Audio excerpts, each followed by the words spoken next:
Welcome to the Real News Network. I'm Jessica Devereaux in Baltimore. It took 5 years in the making, but the Environmental Protection Agency verdict on fracking is finally out. In the study, the EPA stated, quote, the assessment shows hydraulic fracturing activities have not led to widespread systemic impacts to drinking water resources. But some experts are saying there is direct evidence in the report pointing to the contrary.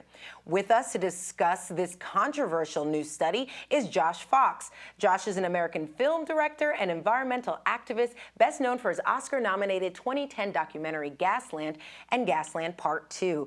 Thank you so much for joining us, Josh. Thanks for having me. So, Josh, you were recently on Fox News where you got into a bit of a argument, I guess one could say, over whether water in Delaware County was unsafe for consumption even before fracking began. Let's take a look at what ensued.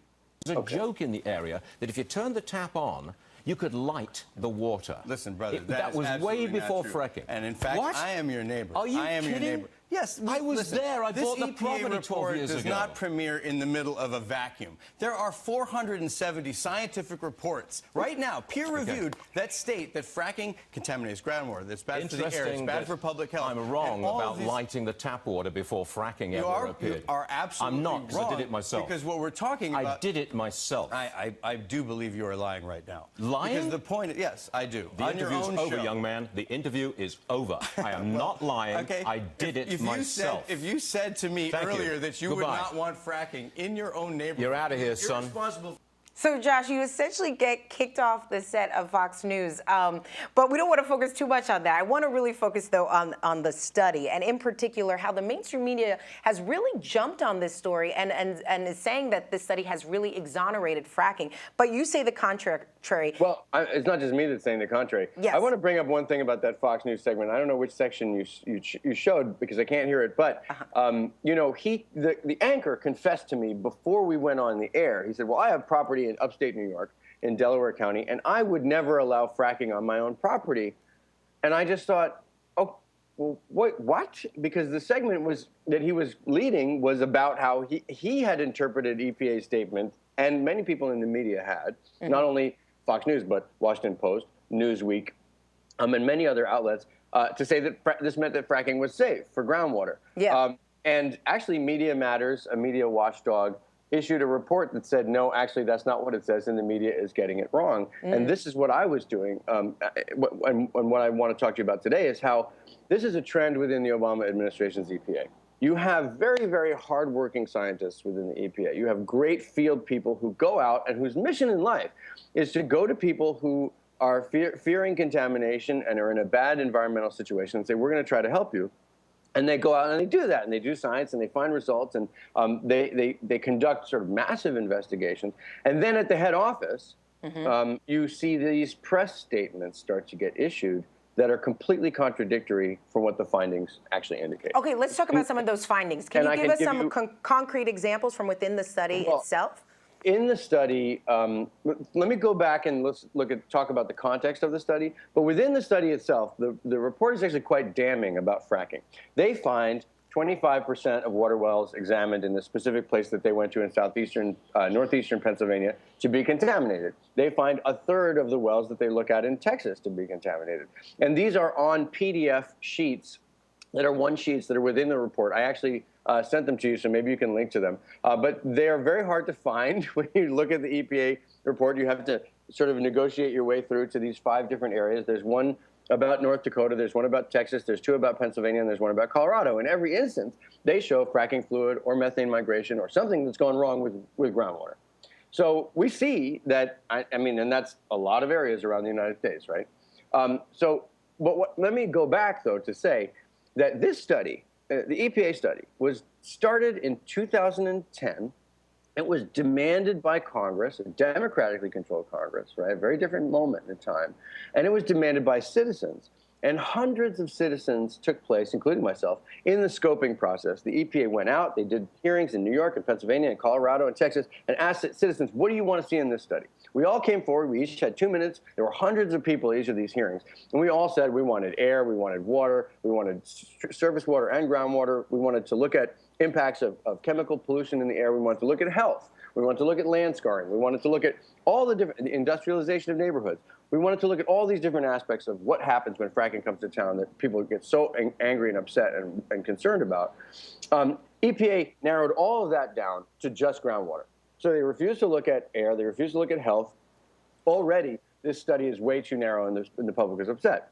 Now, over the past 5 years, what happened was in around 2012, EPA summarily dropped 3 marquee investigations into fracking that are featured quite prominently in the film Gasland Part 2. I spent 3 years tracking EPA on the ground in Pavilion, Wyoming, in Weatherford, Texas, and in Dimock, Pennsylvania, all places which eventually showed very, very open and shut cases of fracking water contamination at the groundwater level, right? Is this that scene of them lighting the water on fire? Yes, they light water on fire in 2 of those 3 places. In one of them, they burn a plastic sheen off the top of the water. So if you watch Gasland Part 2, you're going to get a very concrete and succinct lesson in what's happening with the Obama administration EPA. In Dimock, Pennsylvania, EPA came out with a press release. After doing several months of studying the water there, the press release said Dimock's water is safe. Meanwhile, at the same time, they had sent private letters to the families up and down Carter Road, which is featured in Gasland. They said, don't drink your water. And the only reason I knew this is because these people were my friends. I called up EPA and I said, are you going to make me drive to Dimock right now and get those water tests from those people? Send me the water test. They wouldn't release the water test to the press. They would not release the test. And they said, we're not giving them to you. So I drove 3.5 hours to Dimock, got the water test. Sure enough, the water was contaminated, right? So we came out with a pushback about that. But this is what's happening. The Obama administration is pro-fracking. They're pro-fracking. They've been trying to frack, all over. The regulations have been incredibly, incredibly weak. This majority of this fracking across the United States is under Obama's watch, right? It's been 6 years now. And they've done nothing to step this back. And when they have done things to step it back, then they go ahead and short the effort out. And that's what I'm about to explain to you. So in the EPA report, you actually have EPA confirming that fracking causes groundwater contamination. You have headlines running in Canada that says fracking caused contamination. But what the EPA press office did was they said, oh, they're moving the goalposts. They say, oh, it's not widespread. Well, that's ridiculous because this is not a widespread study. This is a study whose focus is very, very narrow because not only did they drop the air and they dropped the health, what they did was in 2012, around 2012, 2013, the industry said, we're not going to cooperate with your study at all. We're not going to let you onto any of our well sites. We're not going to let you examine our operations. EPA didn't push back on it. They said, okay, so guess they dropped all new case studies for this report. They dropped all prospective studies for this report. So this report, over the 5 years, from when it was issued in 2010 till when it came out, when it was initiated in 2010 to when it came out, was winnowed down to something that was almost nothing. There were no new case studies, no air, no health, and what the EPA did was they went to places, those PDFs that I mentioned, there's little case studies in Colorado and PA and Texas, that they knew stuff was already happening, so they could include them within the report, while the industry also then goes, look at everything else. Wait, well, Josh, I have a question, though. When they do admit to fracking causing groundwater contamination, what specifically in fracking are they blaming it on? Is this human error? There's all different reasons, and this is important, right? There are many, many pathways to contamination from the entire process of fracking and drilling. There are surface spills. You can have trucks that spill on the ground, that get into a stream, or that penetrate down into the soil. You have actual fracture contamination, where a fracture might hit an existing fracture, shoot up into the aquifer. The most common, however, are the failures of the actual well bore cement itself. Because the well basically is a steel pipe drilled down through the ground that punctures through the aquifers down to lower layers where you have oil and gas, right? And that metal pipe is surrounded by cement. It's about 1 inch of cement. It's a very small barrier, right? That inch of cement has to be impervious and travel up to 2 or 3 miles without having a crack in it, okay? So if you walk down the street and the sidewalk, you're gonna see cracks in the cement everywhere you go because cement cracks. That's what it does. It's not a perfect seal. If you had pipes made out of cement in your bathroom sink, you'd have leaks and problems all the time.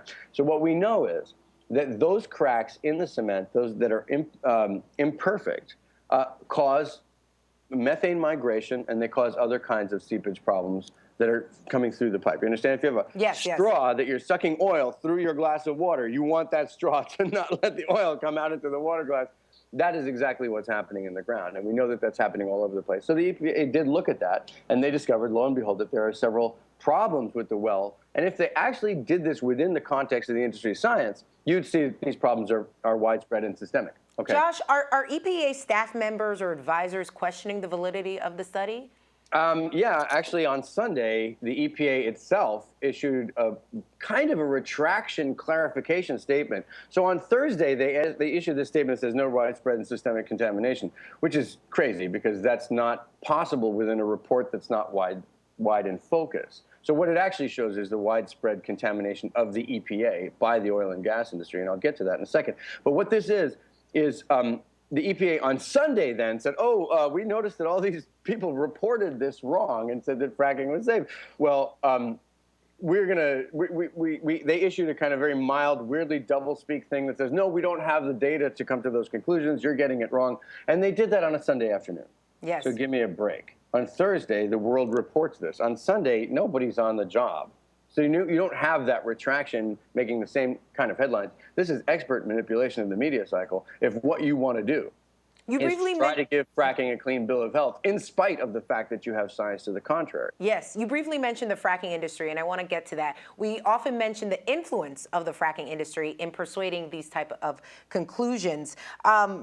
For you, can you speak to specific examples of where the EPA has been influenced by the fracking lobby in relation to studies like this one?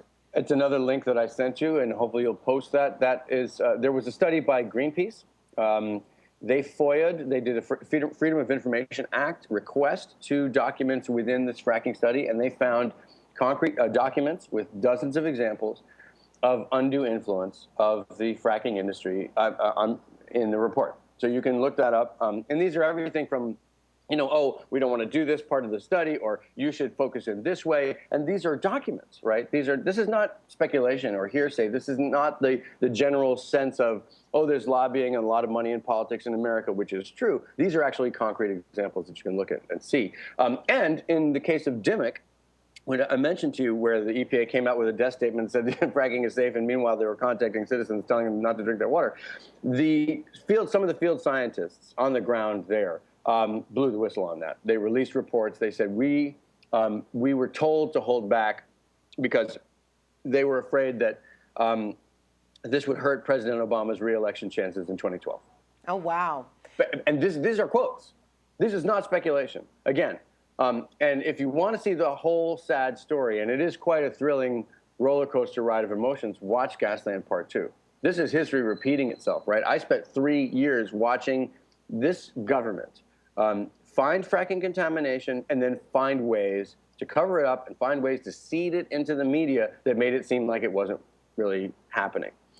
However, at this point in time, it's much harder to do that because we are in a place right now where we have 470 peer-reviewed scientific studies that show the harms of fracking. And those are air, those are earthquakes, those are groundwater contamination, surface water contamination, radioactivity, public health. One came out just yesterday that associates fracking and low birth weight. If you're a mother living within a certain range of a fracking well or fracking sites, you have a higher percentage of having a baby that has low birth weight. That is influencing the fetus developing in the womb. That just came out yesterday. I think it's the New York Times. Josh, let's turn the corner and talk about the future of fracking in light of this study. I mean, Maryland recently joined New York in terms of statewide bans on fracking, while Oklahoma and Texas have placed a ban on banning it. So how would this study, considering this is the EPA, this is a federal agency, affect future efforts to keep fracking out of people's backyards? Well, I think that this is something that the industry is going to point to time and time again. Say, look, the EPA said this. Look, the EPA said that. The fracking industry has an enormous amount of money. And EPA just did its citizens an enormous disservice. They just did an enormous disservice to the people of the United States. Fracking is contaminating our groundwater. Fracking is creating a public health crisis. And as you see, so much of this is determined at the political level, right? In New York and in Maryland, in the East, where you have relative progressive governments, you see science and sanity working.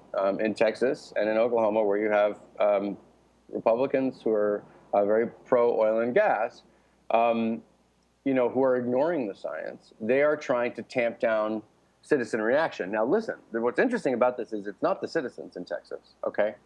This is a reaction to Denton, Texas, which is like the birthplace of fracking. It's a suburb of Fort Worth, Texas, where you have the most frack wells. And this is not an area of the country which is like a liberal bastion of places, like where you're going to have, that liberal slate of political agenda. Yes, this is not succeeds. Austin. Denton, Texas is that Texas. Yeah. And those citizens banded together because they were getting sick. They had incredible rates of childhood asthma. They had real problems. And they said, we want to ban fracking within our community. And they got together and they created a ballot initiative. They needed 500 signatures. They got something like 2,000. 60% of the people in Denton, Texas voted to ban fracking in Denton, Texas, the birthplace of fracking. And so what happens? At the state level, the governor, who was bought and paid for by the oil and gas industry, passed a ban on bans. You're saying you can't ban fracking anywhere in Texas. The oil and gas industry is more important than your local ordinance. We are not going to pay attention to you. And so what that has resulted in is a civil disobedience campaign in Denton, where you have a number of these people from Frack Free Denton who are wonderful. And if you go to my Facebook page, my personal Facebook page, or the Gasland Facebook page, you can get links to what they're doing. I think it's frackfreedenton.com. They are lining up in front of the gas well sites, the frack sites, and saying, arrest me, I'm blockading this site. And these are very serious charges. These are misdemeanors that are trespass. But when the first wave was in front of those wells, the cop who was tasked with arresting those citizens shook the hand of one of them before he arrested him. The cop was on his side. It was something remarkable I haven't seen before. So what's the future of fracking if the government continues to bury its head and these chemicals in the sand? You're going to see a lot more conflict. You're going to see civil disobedience. You're going to see a citizen movement that is not going to surrender. Listen, when you're placed in that crosshairs of fracking, as I was in 2008. And luckily, in my area, in the Delaware River Basin, we won a moratorium on fracking, and all the fracking companies had left because our citizens were too powerful. You're going to have confrontation, and you're going to see this movement get stronger and stronger and stronger because it so takes over your life. When you're in one of those fracking areas, you have fracked wells all over the place. You have thousands upon thousands upon thousands of truck trips that are circling your entire neighborhood, which are causing traffic accidents, which are overturning into creeks and streams, or causing all manner of mayhem. You have asthma rates go through the roof because you have toxic emissions on all those well sites. Every single well site would be considered a Superfund site based on the amount of chemicals that they have in those areas. So this is not a situation where you can say, oh, it won't happen to me. If you're in one of those areas, you're in that area. Your house is worthless. You have a strong chance of having water contamination. You definitely have air pollution in your area.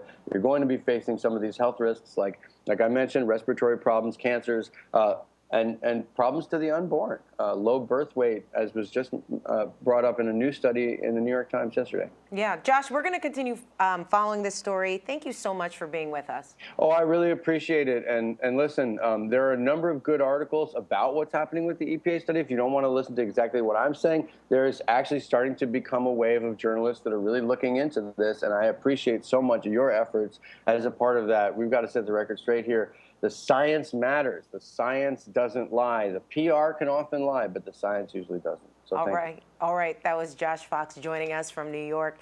And thank you for joining us on the Real News Network.